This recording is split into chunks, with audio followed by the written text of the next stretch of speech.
आप सभी लोगों को हमारे YouTube चैनल हिंदी मस्ती बाई मंजिल सर में स्वागत है। और आज मैंने जिस तरीके से आपको बोला कि वर्णमाला सूक्ष्म शून्य से शिखर तक आपको पूरा हिंदी का टॉपिक पढ़ाया जाएगा, एक एक बेहतरीन तरीके से, एक एक बारीकी चीजें से। मैं बोला कि आपने बहुत बेहतरीन टीचरों से पढ़ा होगा, अच्छे टीचरों से पढ़ा होगा, लेकिन एक बार इस भाई से एक बार पूरा आप क्लास देखिए बेहतरीन तरीके से। और मैं जो टॉपिक पढ़ा दूंगा मैं लिख करके देता हूँ, गारंटी नहीं गारंटा के साथ, कि आप एक बार वर्णमाला पढ़ाया हुआ टॉपिक एक बार आप पूरे प्रैक्टिस सेट करिए। अगर एक भी क्वेश्चन बाहरी चला गया मेरे मैटर से तो फिर आप कहिएगा, कमेंट करिएगा और बताइएगा कि सर आपने पढ़ाया था, आपने बोला था, लेकिन वो चीजें समझ में नहीं आ रही। और एक बार आप शून्य से शिखर तक जैसे आप पहुंचेंगे पढ़ा दिया जाएगा आपको। उसके बाद हिंदी अगर 40 होगा कहीं तो आप एकदम 35 प्लस करके आएंगे, ये मेरा वादा है। इसलिए 5 थोड़ा सा ये आपको विलोम याद करना पड़ेगा, आपको परिभाषा, और ये आपका काम है, मेरा काम नहीं। मैं अपने जाने में आपको बेहतर से बेहतर जो है कि उन चीजों को पढ़ाने का प्रयास करूंगा जिससे आप आसानी से कर लेंगे। तो आप अगर मेरे YouTube चैनल पे अगर नए हो थोड़ा सा एक बार लाइक कर दीजिए, एक बार सब्सक्राइब कर दीजिए और कमेंट करना ना भूलिए। और बेहतरीन तरीके से आपको रोज वीडियो आपको मिलेगा और बेहतरीन तरीके से मिलेगा, आप परेशान ना होइए। चलिए आइए चलते हैं, हम टॉपिक स्टार्ट करेंगे आज अयगुवाह का। अयगुवाह आखिर ये होता क्या है? अयगुवाह की कहानी बड़ा लाजवाब है। एक गांव था, उस गांव का नाम था अयगुवाह। उस गांव का नाम था अयगुवाह। उसमें 2 जाति के रहने वाले लोग हैं, एक का नाम था स्वर और एक का नाम था व्यंजन। ये 2 जाति के रहने वाले लोग हैं, एक स्वर और एक व्यंजन। स्वर जो है उस समय इसमें 13 लोग थे और इसके मान के चलिए कि 36 लोग थे। आपको मानना है, बस इतना जानिए। मैंने बोला एक गांव था जिस गांव का नाम था अयगुवा, उसमें 2 जाति के रहने वाले लोग हैं, एक का नाम स्वर था और एक का नाम व्यंजन था। देखिए परिवार कब तक चलता है? जब तक एक दूसरे के पास साथ शक्ति होता है। तो छोटा हो अगर बड़ा गलती किया तो बोल सकता है, बड़ा हो अगर छोटा गलती किया है तो वो बोल सकता है। तो कहने का मतलब है कि भाईचारे के साथ रहेंगे तो परिवार आपका चलेगा, अन्यथा नहीं चलेगा। अब ये जो है कुछ दिन रहा ये अंग और अ को निकाल के फेंक दिया, अंग और अ के निकाल के फेंक दिया। ये बोला कि अरे काहे ने भाई काहे फेंका? तो बोला कि देखो तुम हमारे जाति के नहीं। ये बोला कि तुम हमारे जाति के नहीं। ये बोला क्या यार, अभी तक मैं तुम्हारे जाति का था, तुम्हारे जाति का नहीं। कहा था कि अल्लाह तो रखा नहीं, हम नहीं कहता नहीं किया, कहा था केंगा। देखिए ये दोनों ना एक दूसरे के जानी दुश्मन थे, स्वर और व्यंजन एक दूसरे के जानी दुश्मन थे। ना हई एके देखल चाहे ना हई एके देखल चाहे, ठीक है। तो अंग को निकाल दिया। ये कहते जब हम बोलेंगे अंग तो ग आता है, इसको बोलते अह तो ह आता है। अब ये बोला कि देख काहे तो हमारे जाति के नाम, ऐसे कि तोरा नमो में हमारे दुश्मन के नाम है, ग व्यंजन है ना। हइयो कहते देख ना तोरा नमो में हमारा दुश्मन के नाम बा, यही से तू हमारा जाति के नहीं के। वही कहते भैया हो का हो तो ये कहता बात बुद्ध भक्त ने पहुंच के करा लगे व्यंजन के लगे, व्यंजन के लगे। तो कहता अरे भाई हम तुम्हारा जाति के हम, तो कहता केगा, तो कहता कि देखो ना तुम्हारा हमनी के नामों में तुहार नाम बा। तो कहता कि हाँ जो सही बात नहीं, रुक ना लेकिन बर्दाश्त कर। वो कहता का बर्दाश्त करेगा? कहता कि देख ना हम बोले नहीं जब को तो पहले वाला को बाद में वाला ओ, पहले हमारा नाम वाला बाद में हमारा दुश्मन के नाम। तोरा में तो पहले ही हमारा दुश्मन के नाम बा, बाद में हमारा नाम बा, यही से तुम हमारा जाति के नहीं थे। अब देखो ना तो ये इसके योग्य रहा ना तो इसके योग्य, हम इसको बोल सकते हैं अयोग। क्या बोल सकते हैं? अयोग। अब देखो अयोग का ह माने नहीं, योग का मतलब योग। ये ना तो स्वर के जिम्मे था, स्वर के लायक था, ना ही व्यंजन के। कौन? तो अंग और अ। तो अब ये उठा तो ये बोला कि का हो भैया अब का कहिए। तो आई कहता कि टेंशन मत ले, हमनी के बगैर लोग के काम चले वाला नहीं। कहता बे मतलब तू यही में बोले। कहता कि ना देख ना देख, ई बोला था। कहता कि ले कुंती लिखलस कुंती, कहता कि हमारे वाला मिटा दे। कहता कि हो गई कुंती। तो कहता अरे वाह वाह का कर में कलब है, यही से नाम पड़ गई पूरा नाम अयगुवा। तो कहानी इस तरीके से, कहानी आपको नहीं जानना है, बस मैं बता दिया आपको कि वो चीजें आप आसानी से समझ लेंगे, ठीक है। आइए अयगुवा के बारे में बात कर लेते हैं। आपने अंग को देखा, आपने अ को देखा, ये दोनों जो आपको टॉपिक दिख रहे हैं, ये दोनों टॉपिक जो है ये एक अयगुवा है और ये आपका नपुंसक वर्ण है। इसी को नपुंसक वर्ण कहते हैं, नपुंसक वर्ण। सवाल पूछता है कि अयवाक के अंतर्गत कितना वर्ड आते हैं, तो यही आता है कितने, 2, एक अंग और एक अ। पूछेगा अयवाक को क्या कहते हैं, किसने कहा था अयवाक, तो डॉक्टर किशोरीदास वाजपेयी ने, डॉक्टर किशोरीदास वाजपेयी ने किसने कहा था, तो डॉक्टर किशोरीदास वाजपेयी ने अयवाक कहा था। और इसको डॉक्टर धीरेन्द्र वर्मा ने कहा था, किसने कहा था, डॉक्टर धीरेन्द्र वर्मा ने कहा था। किसने कहा था भाई, डॉक्टर धीरेन्द्र वर्मा ने कहा था। कि आप कह सकते हैं कि अयवाक को किसने कहा था, तो डॉक्टर, इन्होंने ही बोला था। एक बड़ा इंपॉर्टेंट टॉपिक, वीडियो 2018 का पूछा हुआ क्वेश्चन है कि अंग और अ को न तो स्वर में और न ही व्यंजन में गणना किया जाता है,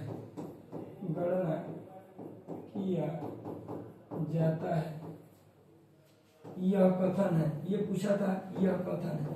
तो यह कथन किनका है भाई, तो डॉक्टर किशोरीदास वाजपेयी के, डॉक्टर किशोरीदास वाजपेयी का, किनका है, डॉक्टर किशोरीदास वाजपेयी का। ठीक है, ये आपका ये कथन है डॉक्टर किशोरीदास वाजपेयी का। तो शायद हमारी बातें आपको बिल्कुल समझ में आ रही होगी। आपको कुछ जानना नहीं है। अयवाक कितने होते हैं, 2, कौन कौन, एक अंग और एक अ। अंग और अ को क्या कहते हैं, अयवाक। किसने कहा था, तो डॉक्टर किशोरीदास वाजपेयी ने। बड़का में बड़का याद रखिए, छोटका में छोटका याद रखिए। ठीक है, डॉक्टर पूछेगा अयवाक को नपुंसक वर्ण किसने कहा, तो डॉक्टर धीरेन्द्र वर्मा ने। अयो या नपुंसक वर्ण किसने कहा था, ठीक है, तो डॉक्टर धीरेन्द्र वर्मा। डॉक्टर धीरेन्द्र वर्मा ने अयवाक को क्या कहा था, तो नपुंसक वर्ण कहा था। तो हमारी बातें आपको समझ में आ रही होगी बेहतरीन तरीके से, लाजवाब तरीके से। तो ज्यादा सोचना नहीं है, ज्यादा विचारना नहीं है, हमारी बातें आपको बिल्कुल समझ में आनी चाहिए। चलिए आगे चलते हैं थोड़ा सा। अब आप देखते हैं, एक आपका अंग होता है और एक आपका अह होता है। ठीक है, एक आपका चंद्र बिंदु होता है और एक आपका अर्धचंद्र बिंदु होता है। और एक बड़ा लाजवाब टॉपिक होता है जिसका निरानुनासिक बोलते हैं। क्या बोलते हैं, निरानुनासिक बोला जाता है। ठीक है, इसको निरानुनासिक बोला जाता है। अब देखिए, अंग और अंग को ना अनुस्वार कहते हैं, इसी को हम नासिक के कहते हैं, नासिक। और इसे बोलने में नाक की सहायता लेनी पड़ती है। ठीक है, अ को हम विसर्ग कहते हैं और ये कंठ से बोला जाता है। इसको चंद्र बिंदु तो आप जानते ही हैं, लेकिन इसको अनुनासिक भी कहते हैं। अनुनासिक, इसका उच्चारण स्थान पूछा जाता है तो नाक और मुख से। इसको हम आगत स्वर कहते हैं, या गृहीत स्वर कहते हैं। गृहीत स्वर के नाम से इसको क्या करते हैं, जानते हैं। एक बात याद रखिएगा, इससे, ठीक है, इससे बोलने में केवल श्वास निकलती है, वायु निकलेगी। ठीक है, केवल श्वास। और निरानुनासिक मतलब होता है जिसे केवल मुख की सहायता से बोला जाए, केवल मुख की सहायता से, केवल मुख की सहायता से बोला जाए,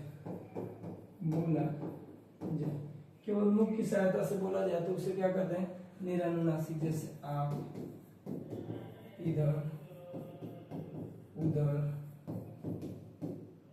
जब, कब, केवल मुख की सहायता से, नाक की सहायता नहीं लग रही है, तो इसी को हम निरानुनासिक कहते हैं। अनुस्वार से बना शब्द कोई पूछेगा तो भैया आप याद रखिएगा, आकांक्षा, कंस, अंश, जिसे बोलने में नाक की सहायता लेनी पड़े। ठीक ना, तो आप देखेंगे अनुस्वार से बना शब्द, कोई पूछेगा अनुस्वार से बना शब्द क्या है, जिसमें आपका मंत्र लगा। अब जैसे बोलेंगे इसे बोलने में नाक, किसी को डाउट हो रहा है तो बोलिएगा आकांक्षा, नहीं बोल पाएंगे, यानी कि इसे बोलने में नाक की सहायता लेनी पड़े। अब इसे बोला है कि कंठ से, अभी प्रातः, पुनः, अतः ये कहानी आपको दिख रही है, ठीक है। इसमें चंद्र बिंदु अनुनासिक में है कि नाक और मुख, जैसे चांद। अरे वो गाना लेके चलो कि चांद के पार देखइबा कि घुमइबा, वही वाली कहानी। धुंधला कुआं, कुआं को भोजपुरी में इनार बोलते हैं, ठीक है। ये है चंद्र बिंदु से बना। अब ये जो है ना डॉक्टर, डॉक्टर बोलते हैं। कॉलेज, और ये बोलते हैं आप मॉल। उन्हीं कहेंगे कि माल में बनी जब माल घूमता नहीं जाए, लेकिन नहीं, मॉल होता है। क्या होता है, लड़कियां ना, लड़कियां थोड़ा सा सही बोलती हैं लेकिन बड़ा भाव में लगता है कि भाव में, लेकिन बोलती हैं कि अब मुझे कॉलेज जाना है। कहाँ जाना है, कॉलेज जाना है। लेकिन हमने बोले कॉलेज जाए के बाद, लेकिन वो सही उच्चारण करती हैं भाव में। वो अन्यों के पता पाना, लड़कियों को भी पता नहीं है कि क्या है, लेकिन बस वो भाव में बोलते हैं कि मेरे को कॉलेज जाना है। कहाँ जाना है, कॉलेज। कहाँ जाते हो, के जाए, ठीक है। ये निरनुनासिक है। तो इस प्रकार से ये टॉपिक आपको समझ में आनी चाहिए। अब थोड़ा सा एक बात करेंगे हम, नोट डाल के आप समझिएगा। नोट डाल के बड़ा लाजवाब टॉपिक है। और जो है ना आपको, अ को देखिए, अ को आप शिथिल स्वर भी कहते हैं, शिथिल स्वर भी कहते हैं। इसे अमात्रिक स्वर भी कहा जाता है। ये नाम है इसका भैया। इसको केंद्रीय स्वर भी कहते हैं। केंद्रीय स्वर वेरी इंपॉर्टेंट है ये, केंद्रीय स्वर।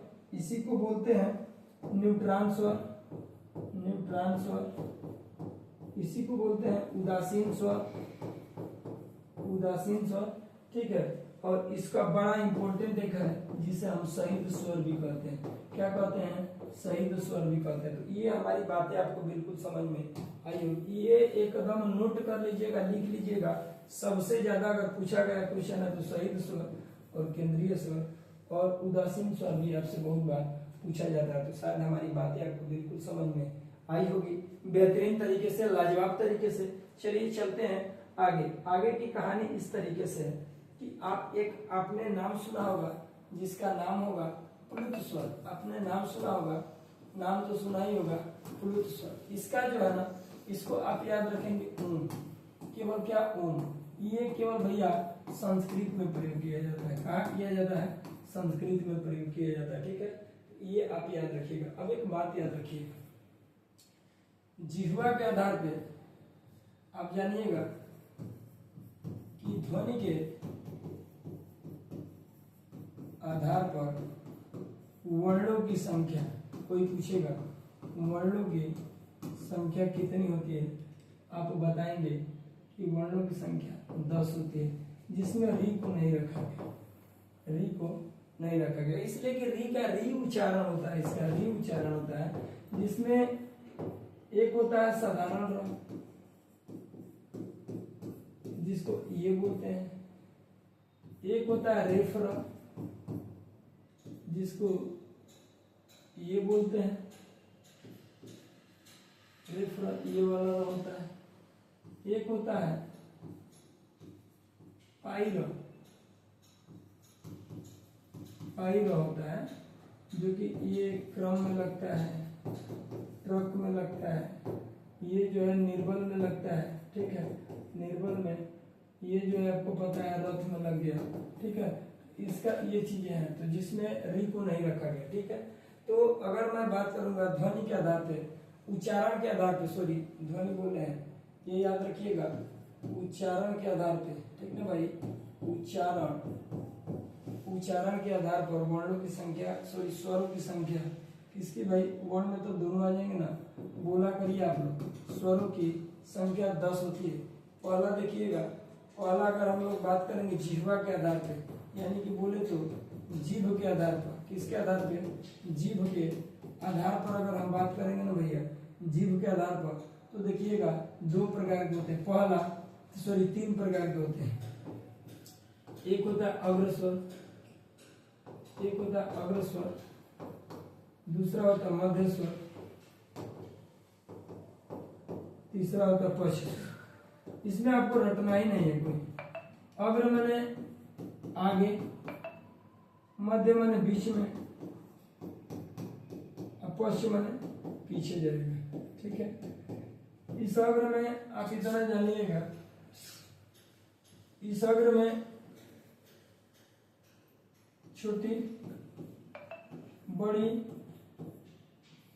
ए आई, इसमें जानिएगा केवल अ आएगा, इसमें जानिए आ, छोटा हूं बड़ा हूं ए ओ ओ आएगा, ठीक है। कुछ लोग ये पढ़ाते हैं, कुछ लोग ये आपको पढ़ाएंगे, ठीक है, ये वाला पढ़ाते हैं, ठीक है, लेकिन आप ध्यान ना दीजिए।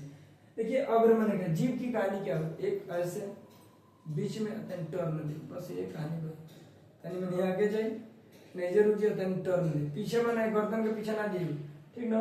अब जैसे इसको बोलेंगे ना ई ए आगे आ रहा है अग्र में, मध्य में ओ, पश्चिम में बाकी जो बच गए पश्चिम। तरीका देखिए जैसे गांव में ना भैया, आप लोग के गांव में कोई कोनो छोट लड़का हो, बुजुर्ग आदमी आई तो बोलो तरीका वाला से लड़का कहला से ए लड़का वाला से कहा ए ई, इसका मतलब जीभ आगे जा रहा है। जब आगे जा रहा है तो यानी कि ए ई याद रखिए अग्र में, और तो वही है और याद रखना किसमें, मध्य में, बाकी जो बच गया पश्चिम में। एक ये तरीका है न, तो अ को छोड़ के, अरे जितने तीन जैसा दिख रहा है बाबू, जितने तीन जैसा दिख रहा है, अ को छोड़ के जितने तीन जैसा दिख रहा है, तुम समझ लेना कि पक्ष है और मध्य ये है। बाकी जो बच गया है बाबू वो अग्रस्वर है, बाकी जो बच गया ना बाबू वो अग्रस्वर में। ये आपको कहानी आपको जानने की एकदम सख्त जरूरी है। दूसरी बात वह जान लीजिए, ओष्ठ के आधार पर अगर बात करेंगे, ओष्ठ के आधार पर, ओष्ठ के आधार पर दो प्रकार के, एक आपका वृत्त और एक आपका अवृत्त। वृत्त माने एगो में गोल बनी भैया, एगो में गोल ना बनी। जैसे वृत्त में क्या है, वृत्त में आप जानिए ओ छोटा बड़ा, और वृत्त में आप जानिए आ जानिए ओ आ छोटी बड़ी ए,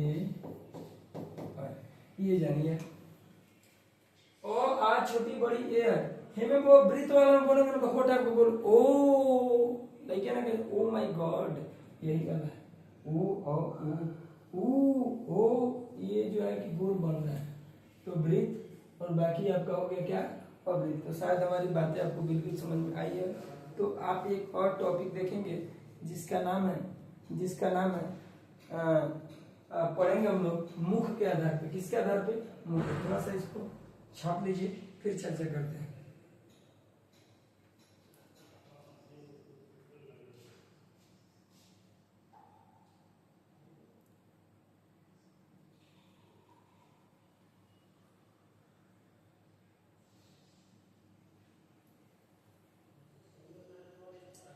ठीक है, मुझे उम्मीद होगा कि आप लोग लिख लिए होंगे। ठीक है, फिर चर्चा करते हैं जहां पे आपको समझना है। प्लुत स्वर में हमने बोला कि आपको ओम याद रखना है, ओम याद रखना है। ये केवल संस्कृत में प्रयोग होते हैं, संस्कृत में प्रयोग होते हैं, ठीक है, प्रयोग होते हैं। इसमें बता दी का उच्चारण ये है, एक साधारण, एक रेफ्र और एक पाइल होता है, ठीक है, सिरु रेखा के जो नीचे लगता है, ठीक है। ये केवल लगेगा अगर सिरु रेखा एक के नीचे अगर ये पाई है तो ये लगेगा, अगर पाई इसमें नहीं, जैसे ट्रॉ में डो में नहीं होता तो ये लगता है, ठीक है। अब हम मैंने बोला कि उच्चारण के आधार पर स्वरों की संख्या 10 होती है जिसमें री को नहीं रखा गया, ठीक है। पहला मैंने पढ़ाया आपको जीभ के आधार पर, तो जीभ के आधार पर 3 प्रकार का, अग्र मध्य पक्ष। अग्र में हमने बोला था कि याद रखिए ए ई, यानी कि ये तो आगे हो गया और मध्य हो गया, बाकी जो बच गया बीच में। नहीं तो 3 जैसा जो बना है, जब मैंने बोला जैसे आपको कि 3 जैसा अगर आपका बना हुआ तो आप इससे भी आप समझ सकते हैं कि जो होगा ये जो आपका होगा वह अग्र स्वर है, पश्च स्वर है, मध्य में ओ आएगा, बाकी अग्र में। इसमें हमने बोला था वृत्त में गोल बनेगा आपका ओ उ, ठीक है। इस तरह से ऐसे कहानी होगी। ये पहला और ये दूसरा। शायद हमारी बातें आपको बिल्कुल समझ में आई होगी। एक पढ़ेंगे मुख के आधार पर। किसके आधार पे, मुख के आधार पे। ये देखेंगे मुख के आधार पर इनके 4 होते हैं। पहला होता है, दूसरा, तीसरा, चौथा, ठीक है। पहला होता है संवृत्त, अर्धसंवृत विवृत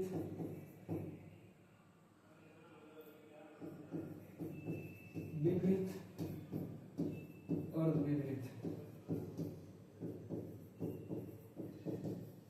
ठीक है, संवृत और संवृत, विवृत और विवृत। संवृत में कहानी आपका क्या है, इसमें आपको आएगा, इसमें कहानी आपका छोटी बड़ी छोटा बड़ा, ये कहानी आपका है। इतनी आपकी बातें आपको पता होना चाहिए। इसके अंतर्गत ये आएंगे। ठीक है, इसमें आपको आएगा ए और ओ। ठीक है, इसमें कहानी केवल आएगी आ, और इसमें केवल कहानी आएगी ओ, ए, और ये कहानी आएगी या। याद करने का तरीका देखिए, संवृत को कैसे याद करेंगे। याद रखिएगा, छोटकी ईया उल्लू के साथे लेके उड़ गई। छोटकी ईया माने छोटी बड़ी होगी, उल्लू माने छोटा बड़ा, साथे माने संवृत, स से कोनो ने किया। तो छोटकी ईया उल्लू के साथे लेके उड़ गई, यानी कि छोटी बड़ी छोटा बड़ा, और ये हो गया आपका संवृत। क्या हो गया, संवृत। और संवृत में देखिए, ए को बनाने के लिए आप यहाँ पे हमने आपको पढ़ाया होगा पिछले वीडियो में, आपको यहाँ चीजें पढ़ाई होगी हमने। ये देखेंगे, यहाँ पे ये चीजें आपको पढ़ाने को मिला होगा हमको। ए की कहानी जो है अ और ई से बना है, अ और ई से बना है। तो अ और ई से बना है, तो इसमें अ और जो ई दिख रहा है आपको, ये बताइए अ और ई का संबंध ए से है कि नहीं। तो मेरा भी कहना है कि यानी कि ए को बनाने के लिए ई से संबंध बन रहा है, ई से संबंध बन रहा है ना। यहाँ पे और ए बनाने के लिए अ और ई से संबंध बन रहा है। तो ई जो है तो संवृत है, तो इसके नीचे वाला अर्धसंवृत ए, वो भी कहानी उ से बन रहा है। ठीक है, और विवृत में आएगा, बाकी जो बच गया अर्धविवृत में अ, ए और औ। ये कहानी आपको पता होनी चाहिए, तो आसानी से आप याद कर पाएंगे, नहीं तो याद नहीं कर पाएंगे। ठीक है, अब आगे देख लेंगे स्वर का उच्चारण स्थान, स्वरों का उच्चारण स्थान, उच्चारण स्थान। एक बात याद रखिएगा, स्वरों का उच्चारण स्थान, जैसे आप अ, आ, औ, ठीक, छोटी बड़ी, छोटा बड़ा, ए ओ री। ये देखिए, अब अ दिया, ये भैया बोलेंगे तो आप कौन से बोलेंगे, इसको बोलेंगे तो छोटी में बोलेंगे अ, तो ये टानी के बोले पड़ी। अ बोलो तो ना तो कंठ से, छोटी बोलेंगे तो छ आ रहा है, छ माने क्या, तालु होता है, छ बोलेंगे तालु। इस पर में पढ़ेंगे तो और समझ में आ जाएगा।